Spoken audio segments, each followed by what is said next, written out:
Pride and Prejudice, by Jane Austen. Chapter 10. The day passed much as the day before had done.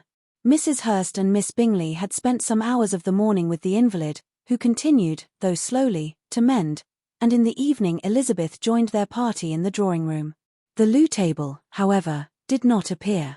Mr. Darcy was writing, and Miss Bingley, seated near him, was watching the progress of his letter, and repeatedly calling off his attention by messages to his sister. Mr. Hurst and Mr. Bingley were at piquet, and Mrs. Hurst was observing their game. Elizabeth took up some needlework, and was sufficiently amused in attending to what passed between Darcy and his companion. The perpetual commendations of the lady, either on his handwriting or on the evenness of his lines, or on the length of his letter, with the perfect unconcern with which her praises were received, formed a curious dialogue, and was exactly in unison with her opinion of each. How delighted Miss Darcy will be to receive such a letter. He made no answer. You write uncommonly fast. You are mistaken, I write rather slowly. How many letters you must have occasion to write in the course of a year. Letters of business, too. How odious I should think them. It is fortunate, then, that they fall to my lot instead of to yours. Pray tell your sister that I long to see her. I have already told her so once, by your desire. I am afraid you do not like your pen. Let me mend it for you. I mend pens remarkably well. Thank you, but I always mend my own. How can you contrive to write so even? He was silent. Tell your sister I am delighted to hear of her improvement on the harp, and pray let her know that I am quite in raptures with her beautiful little design for a table, and I think it infinitely superior to Miss Grantley's. Will you give me leave to defer your raptures till I write again? At present I have not room to do them justice. Oh, it is of no consequence. I shall see her in January. But do you always write such charming long letters to her, Mr. Darcy? They are generally long, but whether always charming, it is not for me to determine. It is a rule with me, that a person who can write a long letter with ease cannot write ill. That will not do for a compliment to Darcy, Caroline, cried her brother, because he does not write with ease. He studies too much for words of 4 syllables. Do not you, Darcy? My style of writing is very different from yours. Oh, cried Miss Bingley, Charles writes in the most careless way imaginable. He leaves out half of his words, and blots the rest. My ideas flow so rapidly that I have not time to express them, by which means my letters sometimes convey no ideas at all to my correspondents. Your humility, Mr. Bingley, said Elizabeth, must disarm proof. Nothing is more deceitful, said Darcy, than the appearance of humility. It is often only carelessness of opinion, and sometimes an indirect boast. And which of the two do you call my little recent piece of modesty?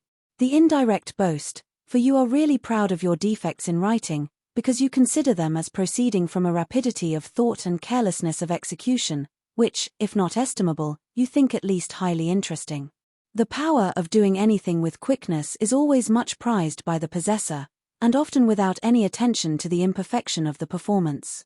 When you told Mrs. Bennet this morning that if you ever resolved on quitting Netherfield, you should be gone in 5 minutes, you meant it to be a sort of panegyric, of compliment to yourself, and yet what is there so very laudable in a precipitance which must leave very necessary business undone, and be of no real advantage to yourself or anyone else?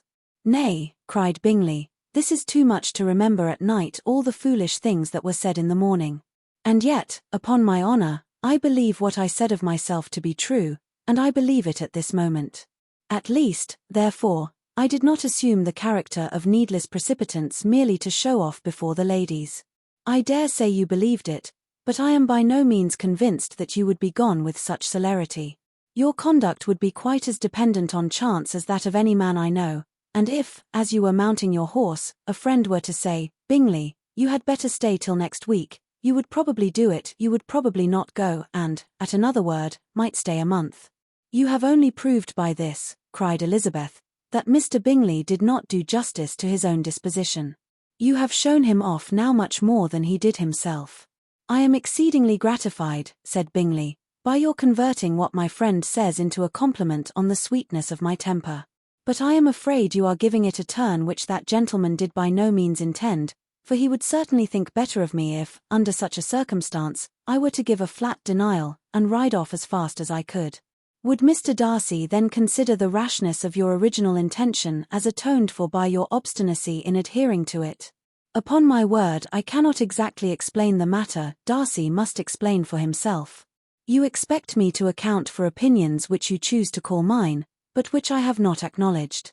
Allowing the case, however, to stand according to your representation, you must remember, Miss Bennet, that the friend who is supposed to desire his return to the house, and the delay of his plan, has merely desired it, asked it without offering one argument in favor of its propriety.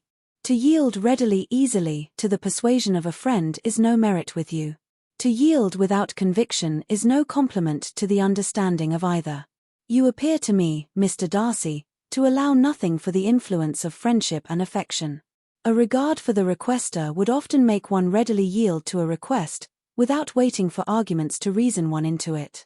I am not particularly speaking of such a case as you have supposed about Mr. Bingley. We may as well wait, perhaps, till the circumstance occurs, before we discuss the discretion of his behaviour thereupon. But in general and ordinary cases, between friend and friend, where one of them is desired by the other to change a resolution of no very great moment, should you think ill of that person for complying with the desire without waiting to be argued into it? Will it not be advisable, before we proceed on this subject, to arrange with rather more precision the degree of importance which is to appertain to this request, as well as the degree of intimacy subsisting between the parties? By all means, cried Bingley, let us hear all the particulars, not forgetting their comparative height and size, for that will have more weight in the argument, Miss Bennet, than you may be aware of. I assure you that if Darcy were not such a great tall fellow, in comparison with myself, I should not pay him half so much deference. I declare I do not know a more awful object than Darcy on particular occasions and in particular places, at his own house especially, and of a Sunday evening, when he has nothing to do. Mr. Darcy smiled, but Elizabeth thought she could perceive that he was rather offended, and therefore checked her laugh. Miss Bingley warmly resented the indignity he had received, in an expostulation with her brother for talking such nonsense. I see your design, Bingley, said his friend. You dislike an argument, and want to silence this. Perhaps I do. Arguments are too much like disputes. If you and Miss Bennet will defer yours till I am out of the room, I shall be very thankful, and then you may say whatever you like of me. What you ask, said Elizabeth, is no sacrifice on my side, and Mr. Darcy had much better finish his letter. Mr. Darcy took her advice, and did finish his letter. When that business was over, he applied to Miss Bingley and Elizabeth for the indulgence of some music. Miss Bingley moved with alacrity to the pianoforte, and after a polite request that Elizabeth would lead the way, which the other as politely and more earnestly negatived, she seated herself. Mrs. Hurst sang with her sister, and while they were thus employed, Elizabeth could not help observing, as she turned over some music books that lay on the instrument, how frequently Mr. Darcy's eyes were fixed on her. She hardly knew how to suppose that she could be an object of admiration to so great a man, and yet that he should look at her because he disliked her was still more strange. She could only imagine, however, at last, that she drew his notice because there was a something about her more wrong and reprehensible, according to his ideas of right, than in any other person present. This supposition did not pain her. She liked him too little to care for his approbation. After playing some Italian songs, Miss Bingley varied the charm by a lively Scotch air, and soon afterward Mr. Darcy, drawing near Elizabeth, said to her, "Do you not feel a great inclination, Miss Bennet, to seize such an opportunity of dancing a reel?" She smiled, but made no answer. He repeated the question, with some surprise at her silence. "Oh," said she, "I heard you before, but I could not immediately determine what to say in reply. You wanted me, I know, to say yes, that you might have the pleasure of despising my taste, but I always delight in overthrowing those kind of schemes, and cheating a person of their premeditated contempt. I have therefore made up my mind to tell you that I do not want to dance a reel at all, and now despise me if you dare." "Indeed, I do not dare." Elizabeth, having rather expected to affront him, was amazed at his gallantry, but there was a mixture of sweetness and archness in her manner which made it difficult for her to affront anybody, and Darcy had never been so bewitched by any woman as he was by her.